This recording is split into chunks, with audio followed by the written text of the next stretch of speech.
السلام عليكم ورحمة الله وبركاته. أهلا بكم متابعينا الكرام، متابعي قناة جدول كورة.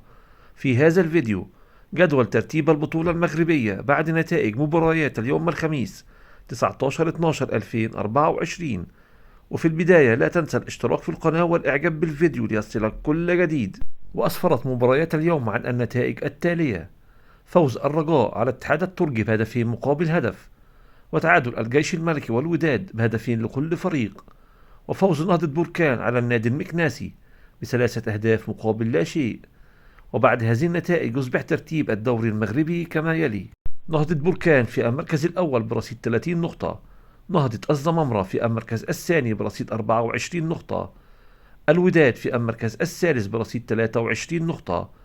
المغرب الفاسي في المركز الرابع برصيد 22 نقطة، الجيش الملكي في المركز الخامس برصيد 21 نقطة، الفتح الرباطي في المركز السادس برصيد 20 نقطة، الرجاء في المركز السابع برصيد 20 نقطة، الاتحاد التركي في المركز الثامن برصيد 19 نقطة، الدفاع الجديدي في المركز التاسع برصيد 19 نقطة، أولمبيك أسفي في المركز العاشر برصيد 18 نقطة، حسنية أجادير في المركز الحادي عشر برصيد 17 نقطة، النادي المكناسي في المركز الثاني عشر برصيد 17 نقطة،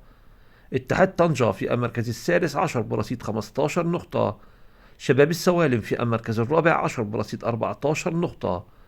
المغرب التطواني في المركز الخامس عشر برصيد 10 نقاط، شباب المحمدية في المركز السادس عشر برصيد 3 نقاط. والآن مع جدول ترتيب هدافي الدوري المغربي: